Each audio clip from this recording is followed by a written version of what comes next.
Well, welcome everyone. I'm Peter Manos, analyst here at ARC. My area is power grids and power utilities and smart grids. And our session, Get Ready for Sustainability Reporting. And we really want to encourage open participation, so think of the questions you'd like to ask as we proceed. We have a great set of user presenters. I'm moderating and presenting, co-presenting, and we have a great panel of folks as well with us. So without further ado, could we bring up my deck? Thank you. So our speakers are myself, Amanda Ahrens from Dow, Sean Murphy from Shell, and then our panelist consists of Kevin Price from Hexagon, Jake Lydek from iBot Aerial, and my fellow analyst Dan Keyser. And for the background there, Dan and I have had an interesting overlap in our recent study work at ARC. I did a market analysis report on ESG software, and Dan had completed an earlier, mine was an emerging market analysis report, and Dan's was a more formal, full market analysis report. I think it was the second annual one, right, on environmental health and safety, EHS software. And that semi-overlap between the E of EHS and the E of ESG was an interesting area for Dan and I to define our mutual scopes for our studies, if you will. So what are we getting ready for when it comes to sustainability reporting? It's really about a lot of intra-industry collaborations and ensuring operational excellence in digital transformation and how they together can play key roles on the path to decarbonization. And you'll see with the presentations as well and the discussion that the data architectures have a lot to do with getting ready, as well as innovations when it comes to gathering and utilizing real-time data to achieve a win-win scenarios where you're meeting those near-term traditional metrics and goals, but also stretching to address those longer-term sustainability challenges. And you've seen some of the ARC research bar charts posted probably in some of the earlier sessions you were in.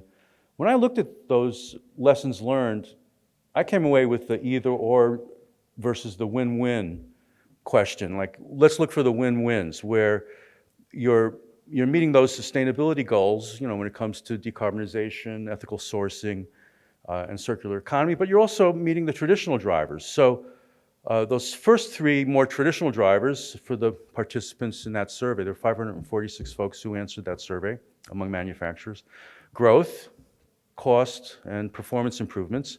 But that fourth one, sustainability, I would say you can meet a lot of sustainability goals by looking at how you're achieving those first three goals and sort of have the best of both worlds. If you can look at that low-hanging fruit and really leverage that in better and better ways, that fourth item can really contribute to the ones three above it. And they're all pretty important. I mean, 34 to 38% importance level with that survey. So it's all goodness, truth, and light, right? So what are we getting ready for? Well, there's the CSR, the Corporate Sustainability Reporting, that companies are doing annually and updating those. There are the voluntary environmental, social, and corporate governance goals, as well as regulated ones, right, for emissions reporting and reductions, meeting the long-term net zero goals and circular economy goals. And this whole chain of capabilities that's being built out as we speak when it comes to not just reporting your emissions, your scope 1, but also the scope 2 and 3 up and down the supply chain. And carbon accounting being one of the key elements of that. And let me refer to this mismatch. I think it's an interesting thing that percolated up from some of my research this past year at ARC. I looked at different sectors of the US economy from a GDP perspective, the Bureau of Labor Statistics, Bureau of Economic Analysis, they put out the annual reports on value added by industry. And you look at the industries listed there and their relative sizes. Well, when you look at the GDP, by the way, a really important thing is whatever that number is, there'll be statements made in the trade press and in the business press. Well, look how big this sector is as a percent of the economy. And the thing that's really weird to me about this is that whatever that sector is, the government is often talked about, or healthcare, or a specific industry, they'll say, oh, that industry is 20% of the GDP, it's too big. But they're comparing that industry to the GDP when what they should really be comparing is that industry to the total GDP value add of all those industries. The reason being, when you add up at the industry level, you get a number almost twice as big as the GDP. So all the gnashing of teeth, oh, this sector is 20% of the GDP, it's too big, divide by 2, and that's the reality. It might still be too big, but it's half as big as the typical things you read will say. So let's desensationalize some of those conversations, if you will. Anyway, here's what I did as part of a research report that I'd written. I looked at 3 of the most highly emissive industries in terms of greenhouse gases and CO2. Utilities, transportation, and agriculture. They were more than 63% of the greenhouse gas emissions. And yet, when you look on their contribution on the left to GDP value add, they only made up 5.5% of GDP value add. So when you take that ratio, it's like 11 to 1, 12 to 1. You start asking yourself, what is the real meaning of scope 3? If we're all, as industries, using common resources, how are you going to fund the trillions of dollars worldwide, for example, for water infrastructure that's going to be needed when the water industry is really kind of puny, right, compared to those trillion-dollar figures? And that goes for, the utility industry too. It's a small part of the economy. So in a way, the infrastructure that's going to be put in place for scope 3 to be comprehended and full life cycle costs in the future, that's going to kind of address this really stark imbalance, this crazy ratio, 11 or 12 to 1, if you will. Well, there's 2 ways of looking at sustainability reporting.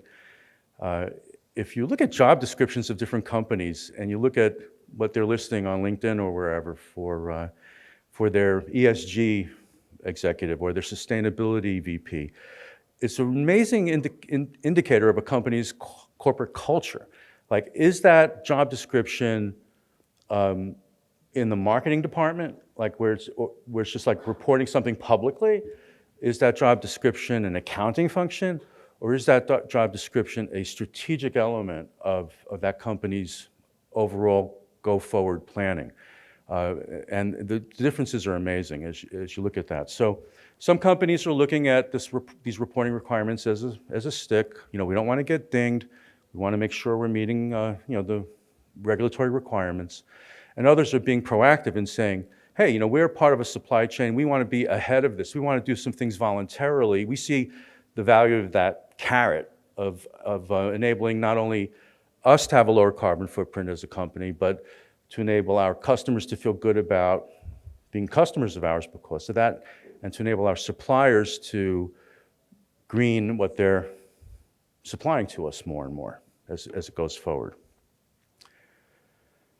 So I'm going to come back to this question. I think format-wise, I'm going to just read it right now and plant a seed, and then we'll have Amanda's presentation as well as Sean's discussion, and then I'll come back to this slide. But let me just put the question here for you to cogitate over before we come back to it. So what benefit areas do you think will matter the most to your organization as it improves its sustainability reporting capabilities? And I have 5 items there. One is a free response one that you could put whatever item you think is more important than those first 4. And they are: building a more data-driven enterprise will help us meet financial, operational, and sustainability goals as well. That's sort of that win-win idea. Number two would be having leading-edge solutions and a sustainability-driven culture will enable us to attract and retain top talent. Third one is showing that our organization is being proactive about sustainability will strengthen our brand and help us to retain and attract customers and/or investors. And the fourth, we must avoid the high costs and risks associated with failure to meet regulatory requirements associated with sustainability, such as ESG or EHS requirements. So with that, let's go over to Amanda's presentation from Dow, and I'm very pleased to welcome Amanda to the podium. Thanks.